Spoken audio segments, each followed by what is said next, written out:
Well, welcome. Having some technical difficulties this morning. I have a lot of code, so I wanted to display it through Firefox, and Firefox wouldn't do it, and Internet Explorer wouldn't do it, and WordPad won't do it, because I just wanted to scroll through some code, and I can't seem to do it. What I really want to do is not this. What I really want to do is just pull up. Let me show you here. What I really want to do is be able to right-click this and have it pull up on a new tab, just all the text, just a plain text file. So while you're playing with that, I'll talk about other stuff. Okay, so QR factorization is where we left off. So let me talk about the theory without the slides. So ignore the slides for the moment. Sorry for the confusion here. Just that these codes are a little long, and so I was going to scroll through them. I thought, great, I'll just use Firefox to scroll through them. I open it, and it opens an infinite number of tabs. It never shows me the file, so something's weird's going on. Okay, so we left off looking at what happens with a QR factorization. We split the matrix into four parts based upon the first column. So this was all 0 down here, and then this was all 0 just by definition. I mean, how I'm splitting the matrix here is that these are all the columns that have any non-zero in any of these rows, and then these are all of those corresponding rows. These are all of the rows that are 0 in the first column, 1, and their corresponding pattern, which is just anything. And so that breaks and you can do this with any matrix. There's nothing special about this. This just divides it into two different sets. And so then what we found was that a householder reflection would take any non-zero here at all and spread it in terms of fill-in to any other row in which any other row in that column. So as a result, this whole block becomes non-zero. So that has a huge implication for what happens in the sparsity structure of QR factorization. Okay, so in particular, if it tells us what the non-zero pattern of these householders are. So if this is the R matrix here, and now I'm thinking about a left-looking algorithm. So if there's a non-zero here, then and the diagonal of R is non-zero. So if there's a non-zero here, then if you consider this is, say, the kth step, and this is the ith step, then what happened is that column K participated in the ith householder. Because this was non-zero if we just replaced this here. Okay? Remember, we're doing this work to all the submatrices as we go. So at any given step in the right-looking algorithm, right or left, it doesn't much matter how we want to think about it. In the right-looking algorithm here, I've got R so far, and I've got my modified matrix here. And then what's happening is I'm using this on A prime. So we're taking this matrix A prime, and we're splitting it conceptually into these parts. There's the non-zeros and so forth. So,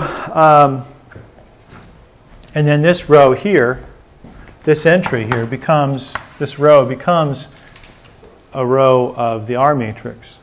And so look at this, consider this non-zero here. If this is column I, and if I call this column K, then that corresponds to this non-zero right here. So what that means is that because this is non-zero, that this column K here participated in this householder.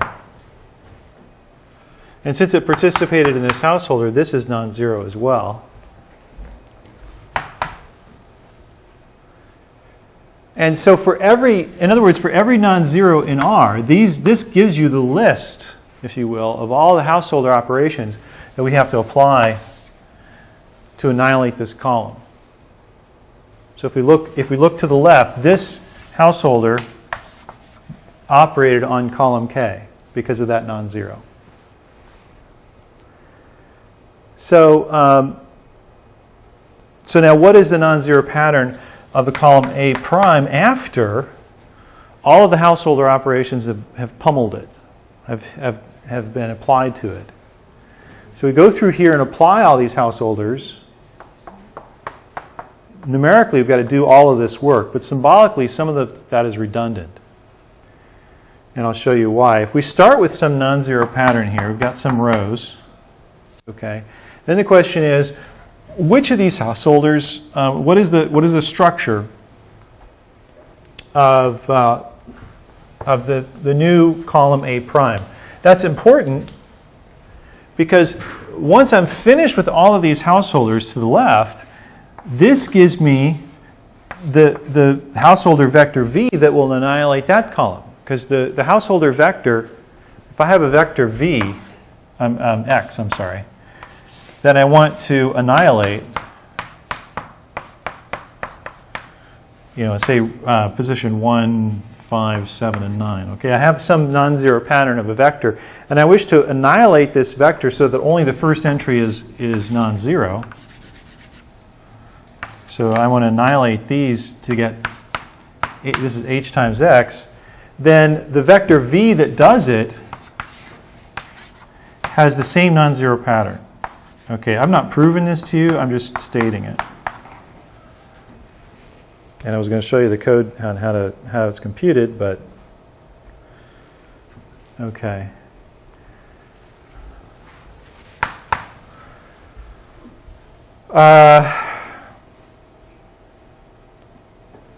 So it's important to know what this column is after it's been modified by all these householder vectors.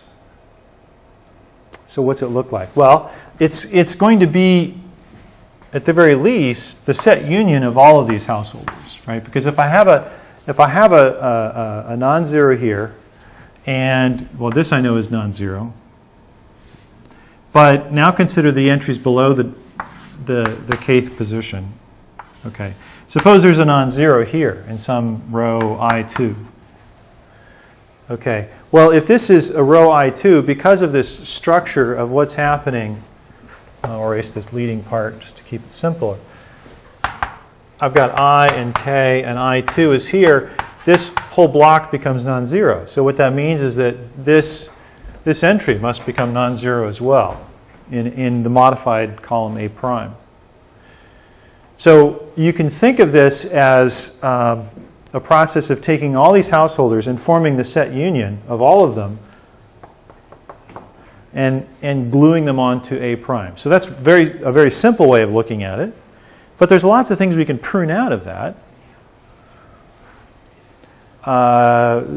We've got some redundant work. And in particular, let's look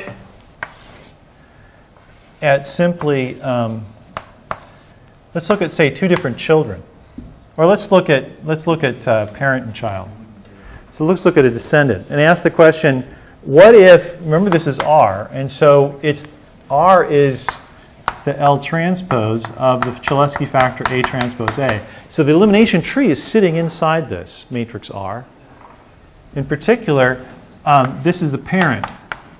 It's the first off diagonal entry below the column, below the diagonal in L, but now L is flipped, so that's the parent right here. And this is the parent as well. So I have K here, and I have I, the child, and I have I, say, 2, I1 and I2. I2 is a descendant, not a child of K.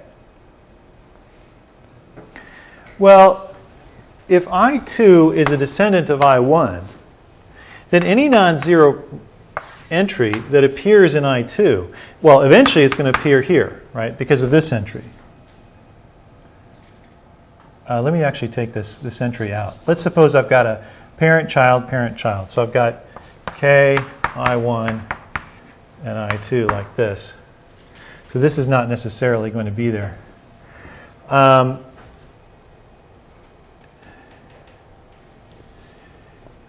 This entry is going to appear here because the householder operation will take this row, and if it'll take this row here and apply the householder so that this row and that row get conflated and they become the set union of both of them. So remember that the gist of the householder is you apply a householder on a matrix, and any row that takes part in the computation gets replaced by the set union of all of them. So is it working? Figure out for now. Firefox is not working. But Firefox isn't working? Okay. I don't know what's wrong with that. But Okay. the best thing you can do for now is you can download them with Internet Explorer and then just click on them? edit with Edit Notepad++. with Notepad++. Oh, okay, great. Ooh, and it's color too. Fantastic. Okay. All right. So we got the technical difficulties fixed. Firefox was acting up. At least I know it wasn't me. Okay. All right. So where was I? So this becomes non-zero here.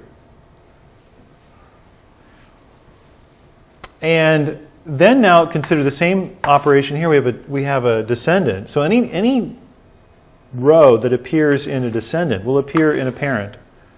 Well, and that just continues. So this row will appear here as well.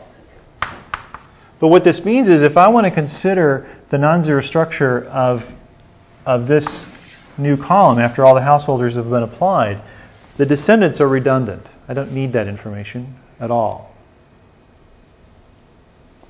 So all I have to do is look at the children. So some of these are children. Maybe this is a child, and maybe this one isn't. Maybe this is some distant descendant. It's not a child. It's a grandchild or a great-grand, whatever. It's further down the tree, and we only have to look at the children. So that's a lot simpler. Now we just have to form a set union of the children. Well, actually we can do better than that even. So, and again, this is only because of this very special property of the householder that any row that takes part in the computation gets replaced by the non-zero pattern of all of them.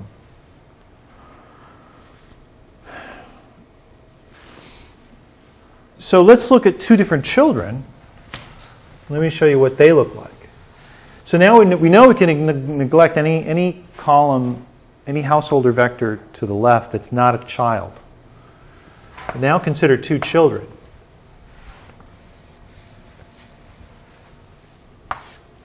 There's a very special property of these two children. So I've got two children, I1 and I2. And any row index in I1 will appear in K, and any row index in I2 will appear in K. But it turns out that these two must be disjoint. That is, if a row appears here, it cannot appear here, and vice versa. They're completely disjoint. And forming the set union of two disjoint sets is really easy. You just concatenate them together. And if you want to find out how many non-zeros there are in the result, you can just sum, right? You don't even have to, you know no set union work at all. If you know that the set is size 3 and that's of size 7, you don't even have to know what's in the set to know that the union is of size 10. So we can compute all the sets without even knowing what's in them. It's a trivial count problem, right? So remember we went through all this theory about, well, let's find out how many non-zeros there are in every row and column of the Cholesky factor. It was very tedious. We've already done that now for L transpose. This is the QR factor of A. So done. All that work is done now. We already know how to do that. We just have to, instead of doing L of looking at the Cholesky of an A matrix, which is symmetric, we have an A transpose A now. All right. But now the question is, what's the householder vectors look like? Well, they're disjoint. Why are they disjoint? Well, if a non-zero value appears here, then it cannot appear here. And do you see why? The reason is if it does appear here, you see this row, I'll call it, I'm running out of row indices. This I'll call this I3. Okay. Maybe I should call it J1 and J2. So I have two children of K, J1 and J2. This is a row index I3 that's non-zero in J1. And it's also greater than k because I'm interested in what happens to this part down here. I already know what the non-zero pattern here is because that's the R factor, which I can pre-compute, and I've got that. We've all the theory for the upper triangular part down pat. We're finished with that. But if this is non-zero, that means this row, again, took part in the J1 householder operation. And if it did, then this row and this row would become the set union of each other. And if they did, then, well, certainly this will become non-zero. That's easy, okay, which is what we've already shown. But I claim now that this has to be 0. The reason this has to be 0 is because if it's non-zero, this would be non-zero. And if that's non-zero, J1 is not a descendant of K. It's a descendant of J2. It's sibling. Oops, that's a contradiction. J1 and J2 are siblings, not parent-child. If J1 is a child of K, we have J1 less than J2 less than. I've ordered it this way. Give me two arbitrary children. They're both numbered less than K, and pick them, name them this way. Then this entry cannot be there if J1 and J2 are both children of K. So that's got to be 0. If that's got to be 0, this has got to be 0 as well. So any row in J1, so the disjointness, I guess, has to go. Well, I've shown it this way. Any row index here cannot appear here. So I can't have a case where I've got both non-zeros like this. That means that J1 and J2 must be disjoint. I've ruled out this case. The only other cases I can have are a non-zero here and a 0 there. And I've ruled out this one. So the other two cases are both zeros. That's easy. And then the other third case is this one, which I've not proven anything about, but that can happen as well. So I haven't disproved this, and in fact it can happen. All I've disproved is it can't both be non-zero if you have two children of K. So those are the three cases. Well, those are disjoint, right? Any row index appear here can't appear there. Any row index that appears here can't appear here. Well, that's really cool. So if I know I've got two children, so first of all I can ignore descendants. And if I have two children, and if I know that the count of this is 3 and the count of this is 2, then the count here will be, well, if it's 3 below the diagonal and 2 below the diagonal, then the count here is going. I know that this must be present. No, it can't be present. I'm sorry.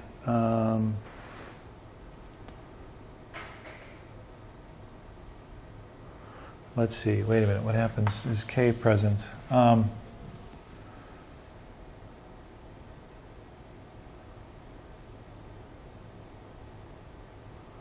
Only one of these can have K itself in it.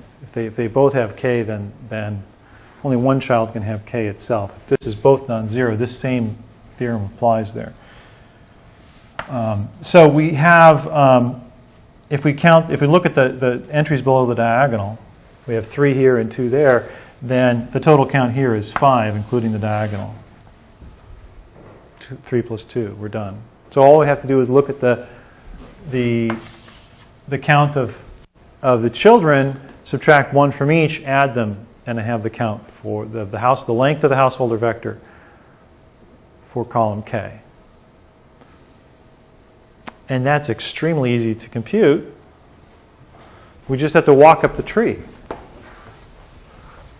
And leaves are really easy. If I'm looking at the entire elimination tree, okay, any leaf of the tree, there's no householders to apply there at all except the first one. And the count is just simply the column of A itself. So that's easy to find. And then this is just the sum of its two children. So any intermediate tree is just the sum of the two children. set unioned with any row index, though, that's also in A itself. So that's what this algorithm does. But let me pull up, sorry for the technical difficulties here.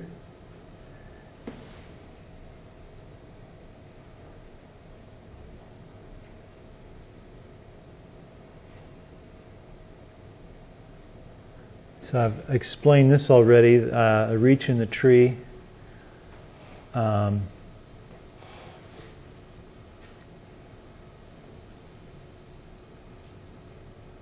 So here's the non-zero pattern of the householder vectors.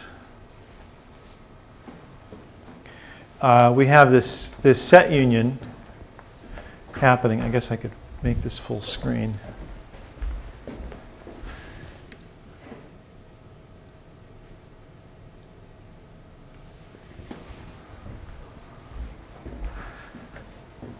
So there's this set union happening. Union, and there's a detail here which I don't actually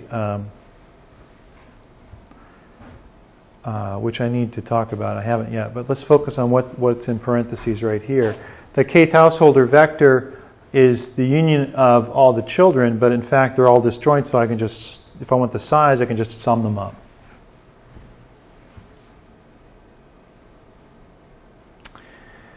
Then there's something else that can happen. There's also a disjointness with the non-zeros in the A matrix. Okay, and that's this one right here. So let me show you what's happening with that.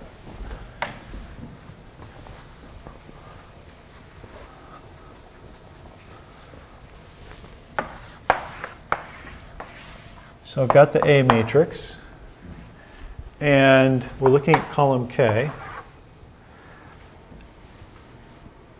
And this is the list of all those rows I, for which column K is the first non-zero in that column. So I've got here, and I know it's not going to be up here because I've got non-zeros over there. So it's going to be one down here. So this is non-zero. If this is one of those I. And this is all of those row indices I for which K is the smallest smallest column index, in the non-zero pattern of the ith row.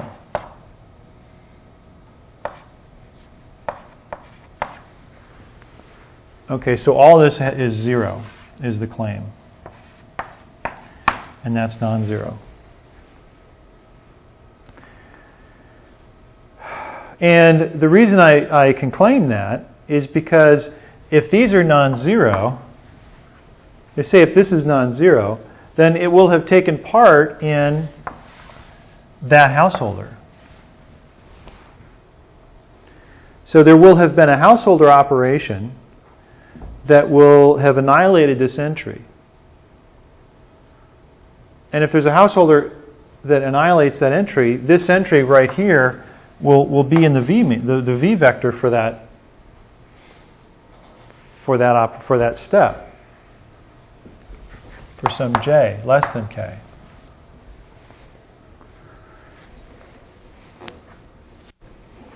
And once this operation occurs, okay, then I can basically neglect all this non-zero pattern here. It's redundant because all of this entire row and this entire row becomes the set union of each other. So this row of R now fully describes this row of the modified A matrix in a right-looking sense. So once a row has been touched by a householder, the information needed to represent that row is trivial. Remember this picture I drew. Once a row is modified by a householder, all these rows take on the same non-zero pattern. And one of them is a row of R. The first one. This is row 1 of R. If this is the first column being manipulated. This is some non-zero pattern we don't know yet. So all of this information is redundant. We don't need it anymore to represent the pattern of the modified matrix. All we need is the first row of R. And then any non-zero here then implicitly appears there. And it appears there because of the householder operation. So I might as well just throw these away in the A matrix, structurally speaking. It's like a skeleton matrix. Okay? I could say, well, these might as well have been 0 in A. I can ignore them in A because they'll be accounted for. This pattern, whatever it was, will be accounted for by the householder operation, which annihilated this first entry. So, if you will, the skeleton matrix corresponding, remember when we looked at Cholesky, we said, well, what's the bare bones, literally, skeleton matrix? What's the smallest pattern that we can have for our A matrix that gives us the same L? Well, here with the A matrix, it's just all but the first entry in every row. It's very simple.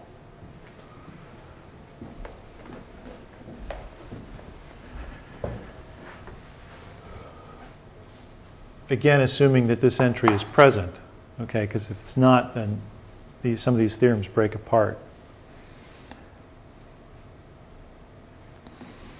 So all we've got to do is consider the first position, and that's what this is doing. It's basically saying, take row I of your matrix and throw away everything in that row except the very first column index K. And now, when you consider the householder operations, you just have to form the set unit of the householders union with this row itself. But the claim then is that this row index here is disjoint from any of the previous householders. It has to be. Because if it's the leftmost non-zero, see, if this is if this is all 0 in A, then there's no way that any of the householder operations could make these non-zero. Because the only thing the householder does is it says, okay, let's take, say, the first column and then operate on it. Do a householder. Well, that row I appears here. It's not touched. So nothing happens to it. It just sits there. And column 2, the same thing happens. Column 3 and so forth, all the way until we get to the kth position. So we have then, to compute the counts of V's, we just have a bunch of disjoint union sets, completely disjoint sets. And we just need to add them together to get the result. So that's the theory behind these different counts. And so now let me scroll. All I wanted to do was do the mouse. Oh well. Whoops. I have an example QR there. I'll show you in a minute.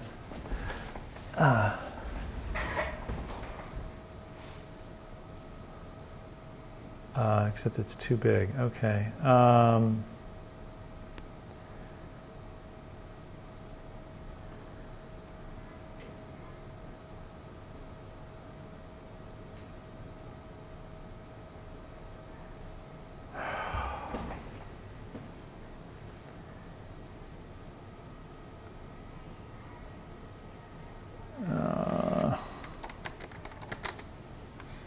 Devuse. Can't even spell my own name. No, I don't want that.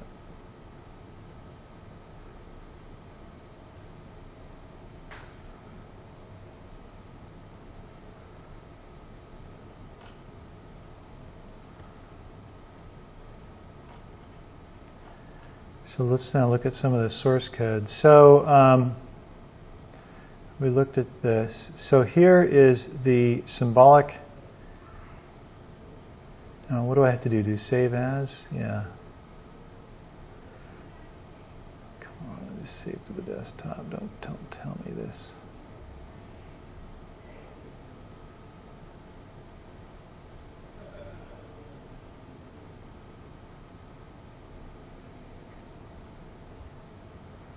So here's the symbolic QR. Oh, no. Oh, I have edit with, here we go. Okay, so here is the symbolic QR factorization. What's that? Is it too small? Oh, it's impossible to see on the screen. If you zoom in.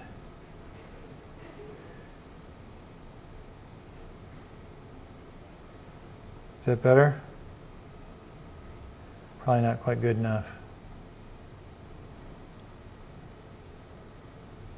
Is it getting better? Tell me when to stop.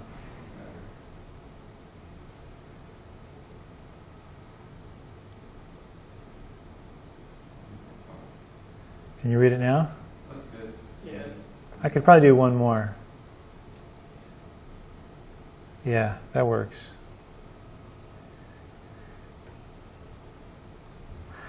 Okay, so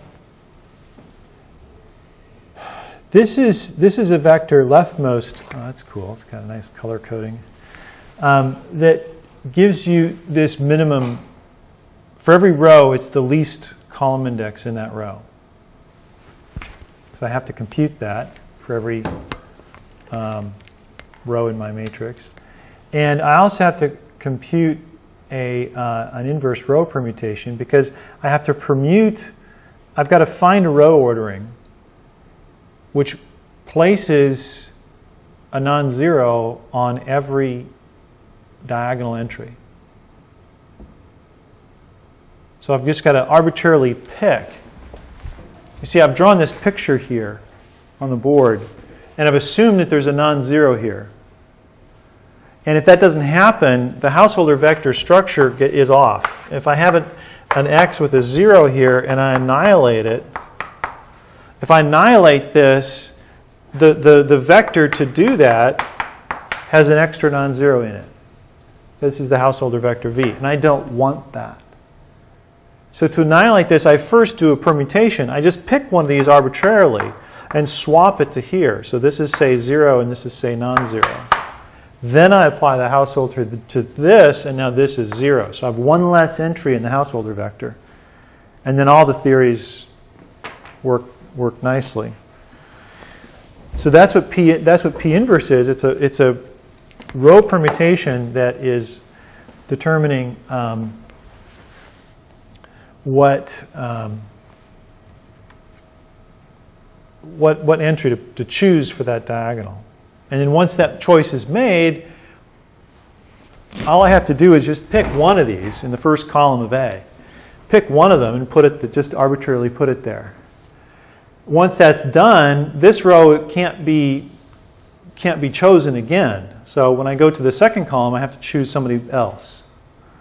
So P inverse starts out as -1. P inverse of I starts out as -1 at the very bottom of the screen here. And so that if I see a row and ask, well, are you available? Well, then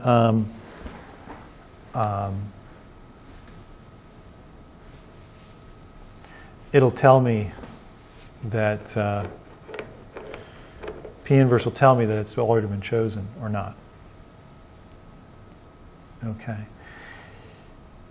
There is a linked list of rows I keep track of with head and tail, and I keep track of the number of the size of that queue as well. And it's the size of this queue that's going to tell us the number of non-zeros in that structure, which is right here. I want to know how many See, I have to have a count here. How many row indices are present here? How many rows have the leftmost in that particular column? So this is what is going to happen here. And so the linked list has both a head and a tail to it. So I've got and a next array as well. So I've got a linked list of all the rows placed in their column. So the leftmost is easy to find. I haven't shown you how to do that yet. So the leftmost of I is in MATLAB notation the min of find of A of I. So it's the smallest column index in every row. And to do that, I don't actually have to. Now think about this. A is stored by column. Should I make it one step bigger? It wouldn't hurt. I have to store this by column. And so I can't go through the row and look at it. It doesn't suffice. So what I have to do is go through the columns in reverse order. You see what's happening here with K is I'm going through in reverse order, and then I go through the column and assign the leftmost to be that particular column K. And so the last time a row is touched is that very last entry. So this gives me the minimum. Do you see that? So you're walking the whole matrix? Yeah, I have to walk the whole matrix anyway, but I walk it by column. So to find this, what I want to do is I want to find for row I, what is the leftmost column K? So here's row I. I want to find this. For every row I want to find the leftmost K, the smallest column index. Well, if I go through all these columns in this order, and for every non-zero here, I just assign it and say, you are the leftmost. Done. Well, we're not done, because when I come to this column, I'm going to say, oh, no, you're the leftmost. And when I come here, I'm going to say, oh, no, you're the leftmost, because I'll see a column K, I'll see a row index I, and I'll say, oh, K, your K here is the leftmost in row I. And I'll just keep going. But you see, if it is really the leftmost, I'll never update it again. So that gives me the minimum. So finding the minimum of a set, which I don't have, I don't want to make a transpose. The minimum is very easy to find if you just do it in reverse order. So that gives me this. And then I place all the rows in these queues. And then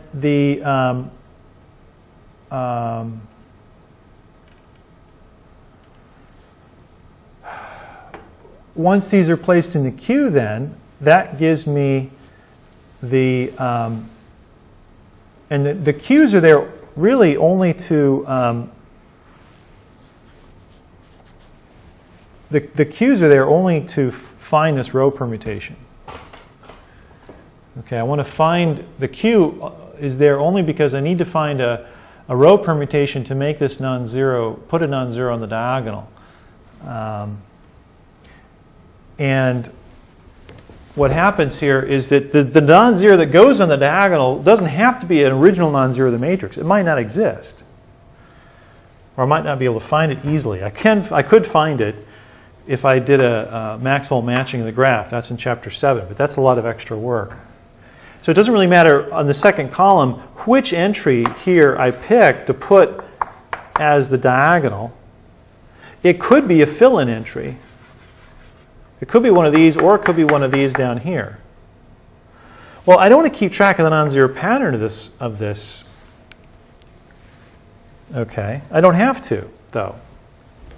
This is what I use these queues for. So every row starts out in a queue. So all these rows start out in Q1 because they all have leftmost non-zero in column 1.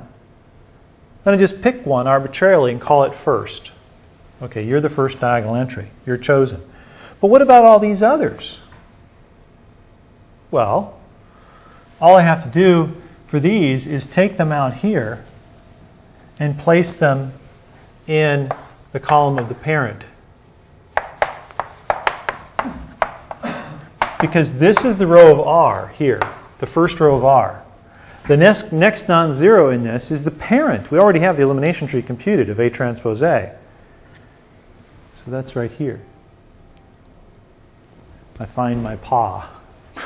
Pa equals parent of K. Right there. So all I've got to do is say, okay, these rows weren't chosen for column 1, but they could be chosen for the column of the parent, because this is this next column. So take all these rows out and place them in the queue of the parent. So you've got to move all of those rows from one linked list to the next. Now, that you've got to do carefully, because you don't want to walk through every entry. That's too expensive. But instead, you can take the entire queue and move it to another queue. So I've got a linked list, and to do that, it's easy. If you've got 2 linked lists, and you want to merge them together, I want to take this linked list 1 and move it into the linked list of the parent of 1, the parent of node 1. One of them is gone. I've chosen it. The other 3 I want to include in this list. And that's easy to do if you've got a pointer to both the head and the tail of this list. Then you've got the tail. All you got to do is make the tail point to the head of the previous list and update the tail to the tail of the of this list, and you're done. So it's constant time work to merge 2 linked lists if you have head and tail to both linked lists. Just glue them together. And that's what work is done here. Okay, I grab the head of the list. If they're, I guess I got to quit here. I grab the head of the list and make the count, because that's the diagonal entry, and ignore this row. Then I've chosen that as my permutation, and I remove it from the queue.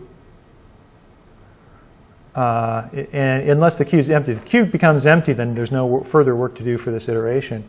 Otherwise, if the queue is not empty, I've got to look at the parent and move the linked list from my current node to the parent node. And this right here, the number of entries in the queue gives me the non-zeros in that householder vector. And I haven't explained why line 45 works. But this entire set union operation of all those different things, I've got all these different householder vectors. Okay? I'm trying to compute this equation 2 here. I've got a bunch of householder vectors that are disjoint, and I've got all these row indices. And at the bottom line, at the end of the day, all it has, because I'm keeping track of this queue, it turns out that the length of the queue is also equal to this entire equation. And I'll show you that on Friday, how that works. So I will stop here. But that's the column count algorithm. It's a very simple algorithm. I mean, there's a lot of lines of code here, but there's nothing in here that's as gnarly in any way as the Cholesky factorization. And then the rest of the symbolic factorization just does the fill reducing ordering. It finds the elimination tree. It does a post ordering. It finds the counts for the Cholesky factorization, and then it does this v-count algorithm, which I just showed you, and does a bunch of sums up the result, and we're done. So it's a very simple augmentation to all the work we've done for Cholesky, is to do all this work here. So that's the symbolic QR, and I'll explain why this NQ LNZ plus equals NQ. I'll explain why that works and how that works on Friday. And that'll be the end of the symbolic QR, and then we'll look at the numeric QR. So I will see you then. Thank you.